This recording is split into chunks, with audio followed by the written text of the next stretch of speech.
Luc Lyonnais, bonjour. Bonjour. Merci d'être invité cette semaine de l'interview du vendredi. Première question, je l'appelle un peu la question bête, méchante. Qui est Luc Lyonnais? Première chose, il n'y a pas de question bête ou méchante. Loïc Lyonnais, je suis, on va dire, un peu monsieur tout le monde. Je suis aujourd'hui assistant maître de chez pour notre marque et je m'occupe de toute la partie vieillissement, le suivi des rhums, les dégustations et les assemblages.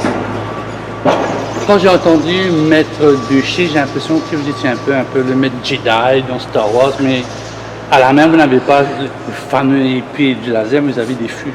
Ah non, j'ai des outils, j'ai pas forcément une épée, j'ai un marteau et ce qu'on appelle un tas de vin, c'est-à-dire un outil pour pouvoir retirer de l'alcool dans un fût pour goûter. Mais c'est un petit peu, on va dire, ça ressemble un petit peu à un maître Jedi. Je suis aidé par la force, par la nature. Je dis souvent que c'est un peu de la magie parce qu'en fait, le vieillissement c'est ça. On va mettre un produit, on va le goûter, on va le laisser évoluer. Et pourquoi je dis que c'est de la magie, c'est que souvent, on va prendre les mêmes fûts, on va mettre le même produit en vieillissement dedans, et au bout du compte, on aura des produits différents partout. Comment vous êtes venu à ce métier-là? Quand vous étiez à l'école, vous étiez un bon, comment je veux dire, vous aimiez goûter, les goûts c'était ça parce que...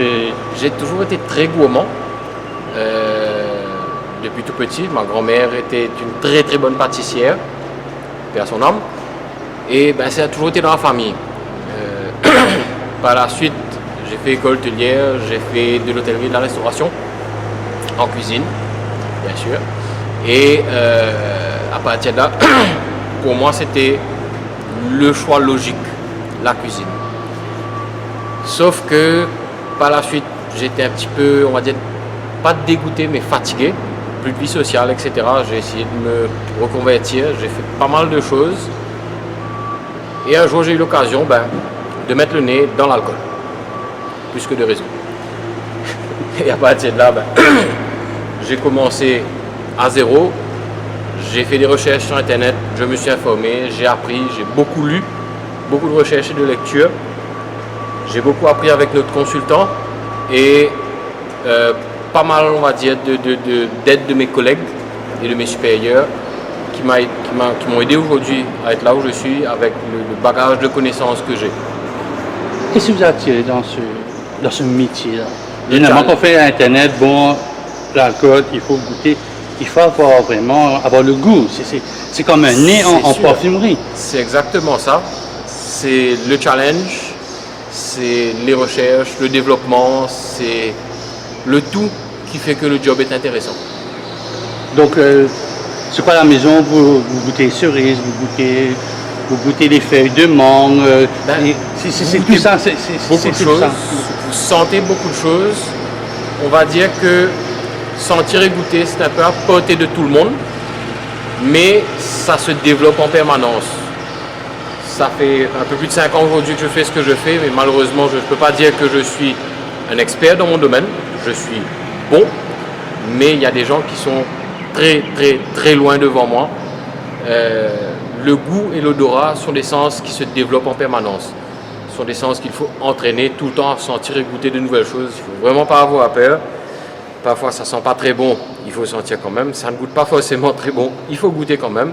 Ça aide à développer les sens, ça fait appel à la mémoire olfactive et gustative.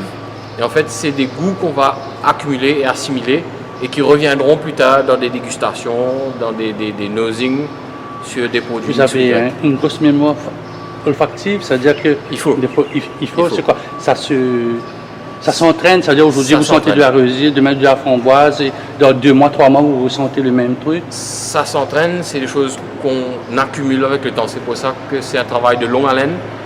Et en fait, il ne faut jamais s'arrêter. Il faut tout le temps goûter, sentir, goûter, sentir, goûter, sentir. Des exemples bêtes, il m'est arrivé de sentir un produit et dire vraiment pas top, hein. Ça sent un peu l'œuf bouilli, ça sent l'allumette, ça sent soufré. C'est vraiment pas top. C'est le genre de choses que la mémoire olfactive va ramener. Si je vous demande de fermer les yeux, de tirer quelque chose de votre mémoire, qu'est-ce qui va venir en premier? Bon, là, je vais dire que je sens pas bonne femme, malheureusement pour elle. Parce que l'air rentre, ça tire le parfum. Décrivez-moi son parfum, ce que vous pouvez sentir comme... C'est un parfum assez fleuri, assez frais, très discret. C'est pas overpowering, c'est vraiment quelque chose de très discret, de très sobre. C'est un parfum qu'on utilise pour se faire plaisir, mais pas pour gêner les autres. Justement, j'aimerais prendre cette expérience. Quand vous sautez dans un parfum, n'importe homme, femme, enfant, et vous allez directement vous prenez votre verre à 15 cm, ça ne bousille pas un peu vos sens? Pas vraiment. Pas vraiment parce que le nez s'entraîne et on prend l'habitude de sentir beaucoup de choses. Par contre, dans le cadre de mon métier, je suis appelé tous les matins à sentir et à goûter différents types d'alcool qui sont produits à notre distillerie. Et pour pouvoir faire ça, je ne dois rien manger, rien boire le matin. Je dois avoir la bouche le plus neutre possible. Donc je me réveille très tôt, je me brosse les dents et puis jusqu'à 8 heures où je vais faire cet exercice-là, je ne consomme rien par de l'eau. C'est pas évident à faire, c'est une habitude à prendre, c'est un style de vie à changer et on fait avec. Donc on sait que le rhum, c'est de la mélasse, mais quand on regarde un peu l'histoire de Maurice, ça a commencé par le rhum de Latanie. Vous avez déjà goûté au rhum de Latanie? Alors expliquez-moi, j'ai jamais goûté ça. Expliquez-nous quel goût que ça a. Très très bonne question. J'ai jamais eu vraiment l'occasion de goûter l'Arak, à vrai dire, tel qu'il était fait, c'est-à-dire un spiritueux fait à base de sève de latanier fermenté. Devant nos chais, nous avons planté 2 beaux lataniers dans les anciens fûts. Et en fait, j'ai eu l'occasion par contre de goûter, on va dire, un remake un peu plus moderne du même produit. C'est pas mauvais, ça ne rappelle absolument pas le rhum.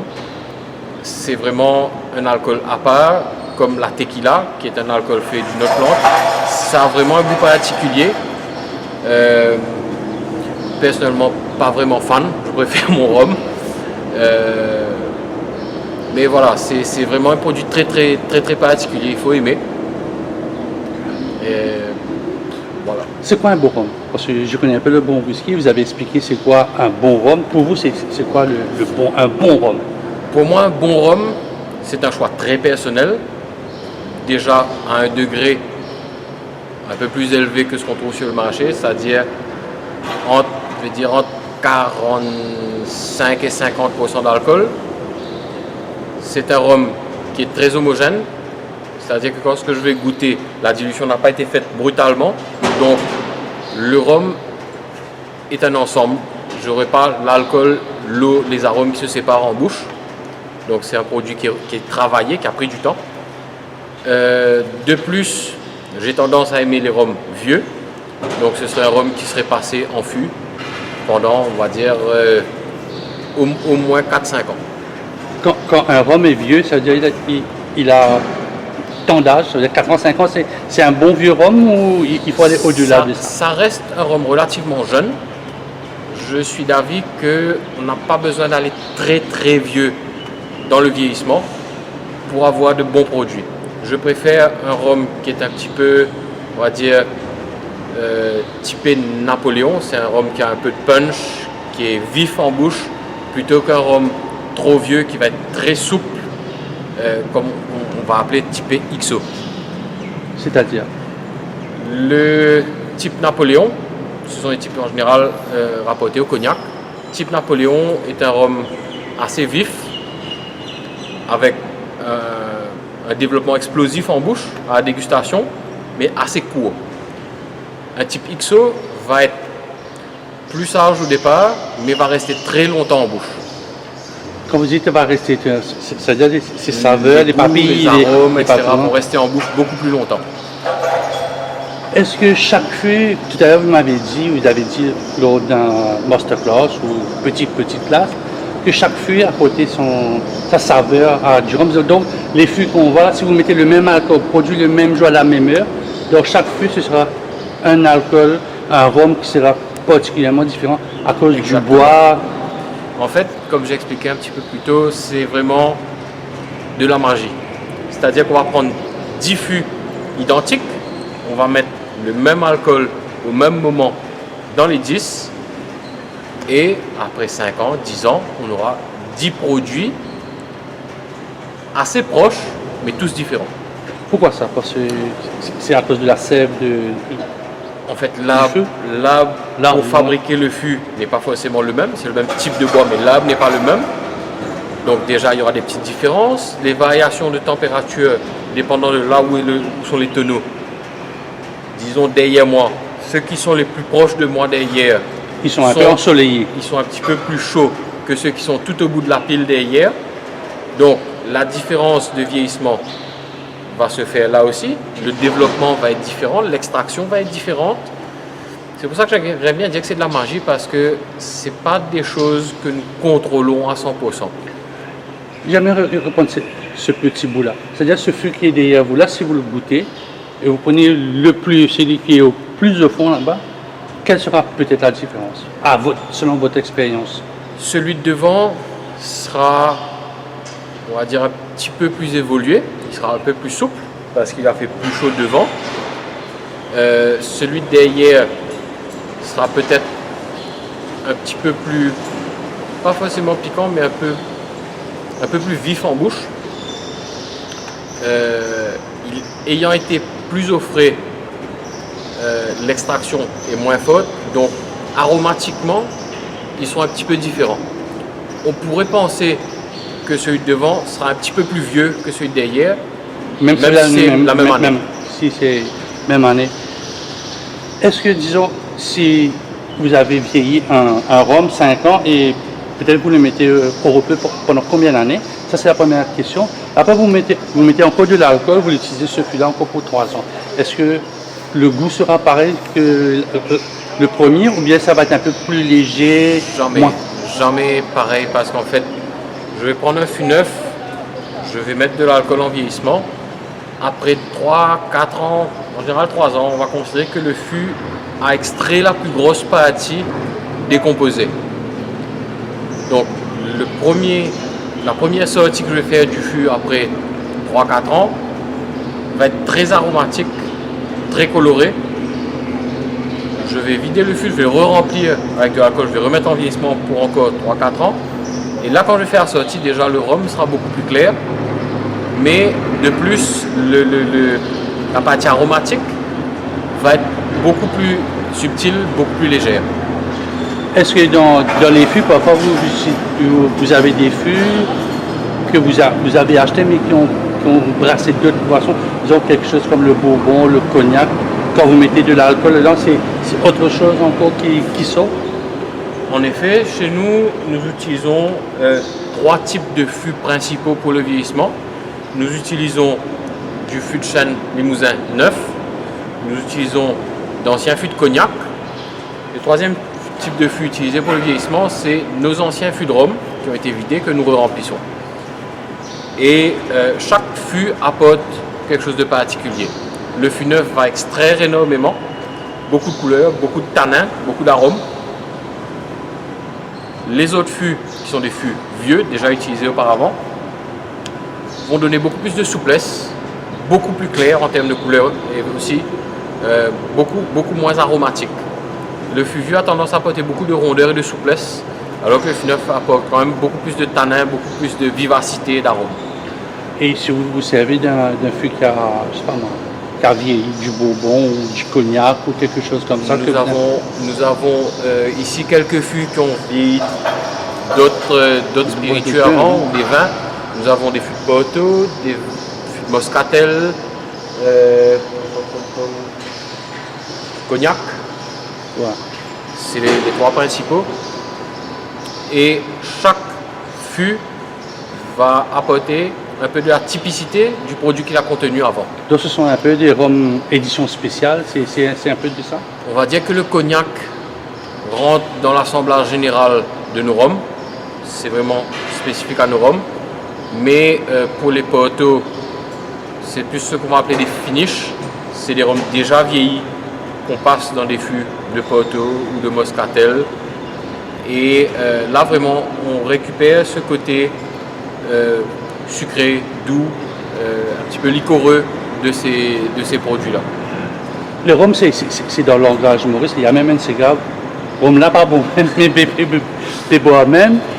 Est-ce que le rhum a une meilleure image maintenant? Quand je vois un peu ce que vous faites à travers vos marques à Maurice, on connaît un peu plus la petite bouteille avec les contours de Maurice. Mais est-ce que le rhum maintenant a une meilleure image? Maintenant, est-ce que c'est bien un peu plus, je voulais dire plus festif, mais un peu plus jet set? En fait, le rhum a pendant très très longtemps eu une connotation assez bas de gamme, assez cheap à Maurice, parce que tous les produits que nous avons en tant que Mauriciens tendance à appeler rhum, je ne citerai pas de marque, mais ce sont des cane liqueurs, des cane spirit, et ce n'est absolument pas du rhum.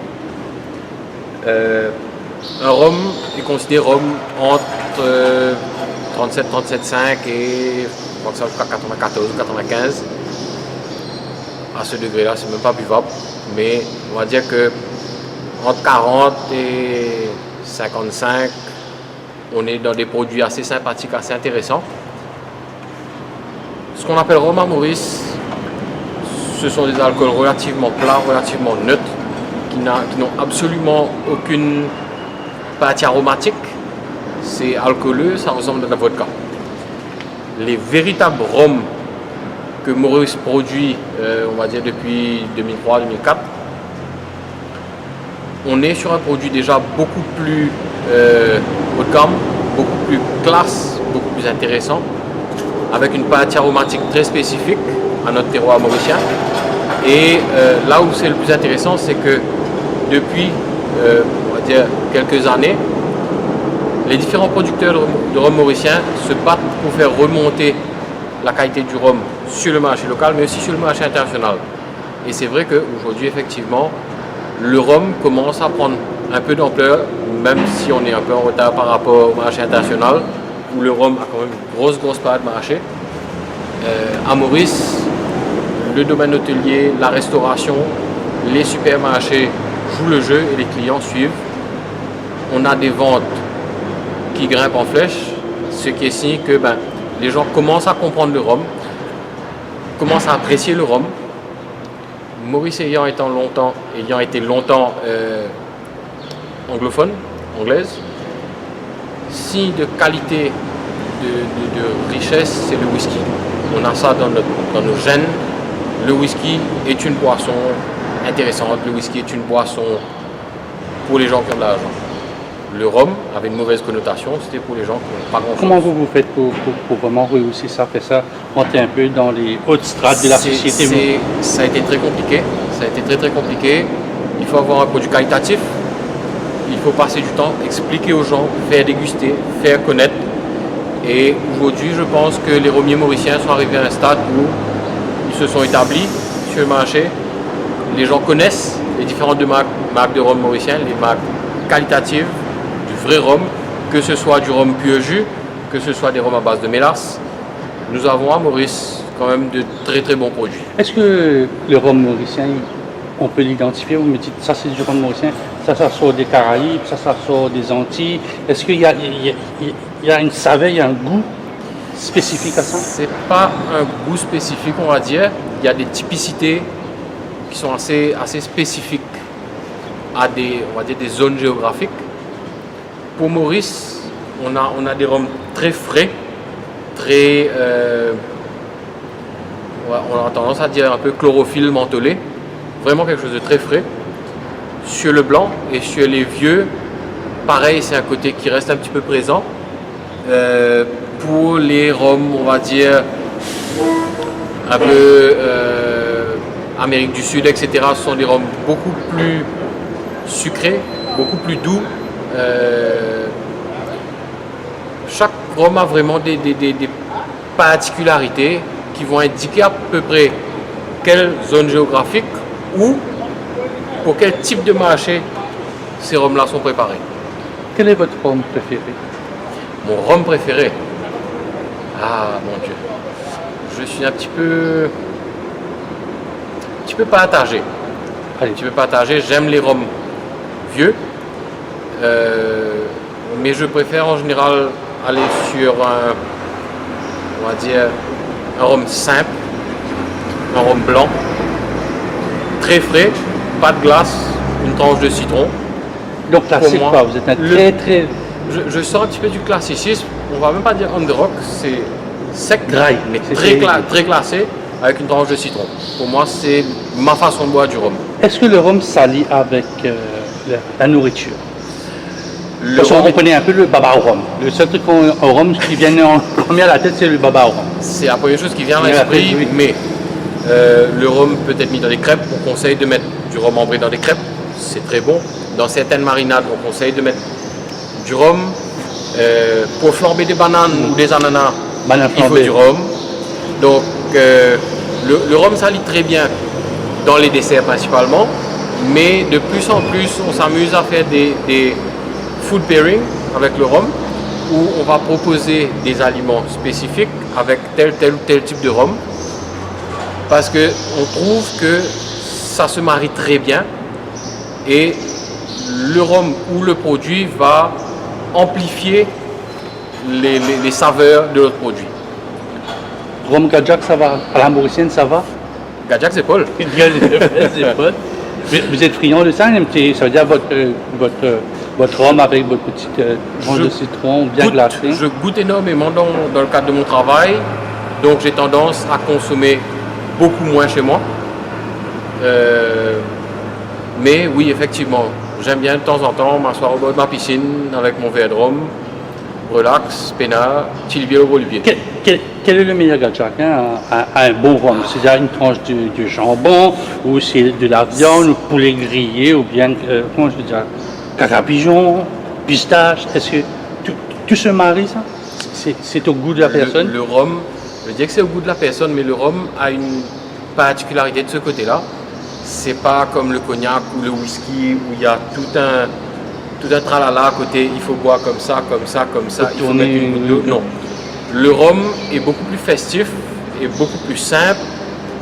La meilleure façon de boire du rhum ou d'accompagner le rhum, c'est la façon que vous voulez. Si vous voulez boire un rhum coca, c'est un rhum coca. Si vous voulez boire un rhum sec, c'est un rhum sec. Si vous voulez boire un rhum avec du jus, c'est avec du jus. Si vous voulez boire un vieux rhum avec du soda, Un rhum s'arrête, qu'on appelle. comme vous voulez. La meilleure façon de boire le rhum, c'est la façon dont vous voulez boire. Et pour accompagnement, ben c'est pareil. Pourquoi que parfois j'ai des amis qui me disent ça, tu sais, tu vas boire ce rhum-là, premier coup, tu vas être KO, tandis que si tu prends celui-là, tu prends 4 verres, peut-être au 5e verre que tu vas sentir que tu vas devenir un petit peu grisé. Pourquoi c'est la teneur en alcool, ça, ou c'est la façon que mon système va assimiler l'alcool? C'est la façon de boire, d'une première part. C'est-à-dire que si vous allez boire un bon rhum, c'est-à-dire un rhum où il n'y a pas d'ajout, parce que malheureusement, certains fabricants de rhum vont rajouter du sucre dans leurs produits pour apporter de la rondeur et de la saveur. Mais en fait, ce qui va donner la gueule de bois, ce qui va donner mal à la tête et ce qui va saouler plus, c'est le sucre dans le produit. Si vous allez boire du rhum coca, le lendemain matin, vous allez vous rappeler que vous avez bu du rhum coca. Si vous allez boire un bon rhum sec, sans rien ajouter, le lendemain matin, c'est une lettre à la poste, vous êtes nickel, il n'y a pas de mal de tête, il n'y a pas de migraine. Est-ce qu'il, parfois on dit comme ça, ben, tu es un peu sourd, on reboit un petit peu d'alcool, ça va effacer les effets de la... C'est vrai ou c'est un mythe, ça? Ça, c'est un mythe. Si on a la gueule de bois, on a la gueule de Si bois. on a la gueule de bois, c'est de l'eau de coco, beaucoup d'eau derrière. Donc, vous qui, je ne vais pas dire buvez, vous testez gustativement ça. Qu'est-ce qu'il faut faire quand on a vraiment une Grosse gueule de bois. Grosse ou petite gueule de bois? Déjà, avant d'aller dormir, c'est 2 cachets de paracétamol avec beaucoup d'eau. Le lendemain matin, carburer à l'eau de coco et à l'eau encore pour éliminer le volume d'alcool dans le sang. C'est la meilleure solution. Il n'y a pas de miracle. Pas de petite boulette. pilule qu'on va prendre qui va tout effacer. Il y a certains qui disent bon, il faut prendre boulette Salma, boulette Wantan, ça automatiquement. Parce qu'il y a de l'eau dedans, c'est à cause du côté bouillon. C'est pourquoi je fais ça. Il y a du gras surtout. Il y a du gras. Mais ça n'aide pas forcément. Mais avant d'aller boire, disons que on sait on allait faire une grosse partie, on va boire, peut-être en fin d'année ou bien un anniversaire. Qu'est-ce qu'il faut faire avant ça? Je bois de l'eau, je bois une cuillère d'huile. Moi, j'ai entendu une théorie de... J'ai essayé aussi, ça tient un peu, mais sans plus. Généralement, ne buvez pas beaucoup avant de manger. Buvez un petit peu, vous dînez, et puis vous pouvez prendre quelques verres. Si vous ne conduisez pas à ce moment-là, après on va dire que le processus de digestion soit entamé, là vous pouvez envoyer parce que, oui. parce que vous avez bien calé l'estomac et puis vous êtes safe. Donc il faut boire peu, caler son estomac, après Voilà. aller avec modération, on pourrait dire. En général avec modération. Dernière question, c'est quand vous allez passer maître, assistant maître? Quand vous C'est allez... une très très bonne question. Je suppose que quand j'estimerai que mon bagage technique et mes connaissances seront suffisantes, je pourrais dire moi-même, je suis maître de chai. Ah bon, ça commence par... Ça commence d'abord par soi. Par soi. Ça commence par soi et la reconnaissance Viendra des après. autres vient par la suite. Combien de temps ça peut prendre 10 ans, ça peut prendre 20 ans, peut-être à la veille de votre thèse, vous êtes maintenant maître de chai. Ça prend, je veux dire, le temps que ça prend. J'estime que j'ai pas mal avancé depuis que j'ai commencé et j'espère juste que ça ne tardera pas trop. Mais avec ce nouveau projet que vous avez présenté il y a quelques semaines à la presse, donc vous avez un autre cellier de l'autre côté, là où vous êtes un peu plus sur l'international, où les personnes vont venir choisir de vous donner des dates de livraison dans 3 ans, dans 4 ans. Ça va vous aider pour accélérer un peu votre processus de monter au maître? Définitivement, ça va beaucoup aider, je pense, parce que ici on est vraiment sur un atelier, c'est de petits volumes, c'est vraiment de l'horlogerie suisse, c'est un peu de ça, un peu de ça, un peu de ça. Là-bas, ce sont de très gros volumes à brasser, ce sont de très grosses manipulations. Et je pense que là-bas, ça va être beaucoup plus complexe à gérer. J'ai déjà beaucoup de cheveux blancs en plus grâce à ça. Mais c'est beaucoup plus intéressant, c'est beaucoup plus, on va dire, beaucoup plus challenging. Si un jour vous partez, je ne sais pas où se trouve vos clients, peut-être à New York, vous avez un verre de rhum, vous partez, vous sentez, vous dites ça sort de Maurice. Même, malgré que vous ne connaissez pas la marque, vous ne connaissez pas la forme de la bouteille, vous allez dire ça c'est made in Mauritius, ça sort de chez moi. Je l'ai fait ce rhum-là. Je connais un petit peu les typicités de mes rhums, mais je dois avouer que quand même parfois on tombe sur des produits qui sont hallucinants. On m'a déjà fait goûter un whisky. J'ai goûté, mais c'est bizarre, ça ressemble à mes produits ça. D'ailleurs, non, c'est un whisky. C'est pas possible. J'ai fait goûter à mon patron. C'est bizarre, ça ressemble à nos rhums. Je dis, ben non, c'est un whisky. Donc parfois on tombe sur des produits qui pourraient être confondus avec ce qu'on a l'habitude de faire, mais qui pourtant ne sont absolument pas les mêmes. Donc c'est pas identifiable. Ça veut dire si vous portez aux Caraïbes, on vous donne un verre, c'est pas identifiable. Je sais que ça va ressembler ou pas à mes produits, mais je dois avouer, il m'est arrivé moi d'être pris au dépourvu. Comme on va dire, je suis tombé sur le cul, mais c'est pas possible. C'est vraiment typé comme mes rhums, mais c'est même pas un rhum d'abord, c'est un whisky. Et puis en discutant avec la personne, j'ai compris qu'ils utilisaient un peu le même type de vieillissement que nous, c'est-à-dire des fûts de cognac et des fûts neufs, typés cognac. Et que c'est ça qui apporte un peu la typicité de nos rhums dans notre produit. Avec ce projet, vous pensez que le rhum Made in Maurice, je dois me servir de ce terme-là, est-ce que ça pérennise un peu le rhum mauricien? Définitivement. Je sais que tous les rhummiers mauriciens travaillent sur des projets quand même à long terme. En général, on ne met pas du rhum en vieillissement pour dans 2-3 ans. On met des volumes conséquents pour que dans 10, 15, 20 ans, il y ait encore des volumes restants. Et pour pouvoir proposer à ce moment-là des produits beaucoup plus âgés, beaucoup plus qualitatifs et montrer au marché international que ben voilà, on est peut-être une petite île au milieu de nulle part, mais on fait de très bons produits et on a de vieux produits à proposer. Quel est votre rhum de rêve? Ce sera la dernière question de ma part. Mon rhum de rêve.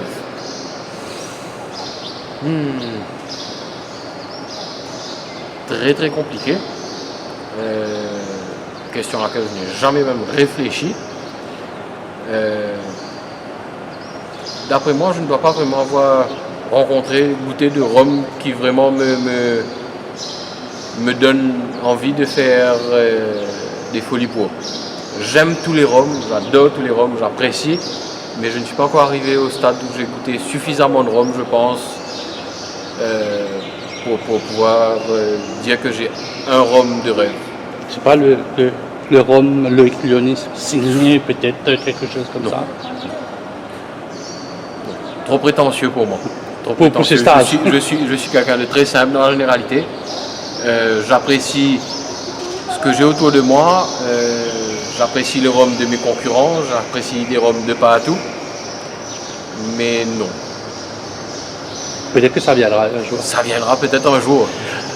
Lionel, merci beaucoup. Qu'est-ce que je veux Merci dire? à Bon rhum, on dit un bon rhum. Ben, thanks God it's Friday.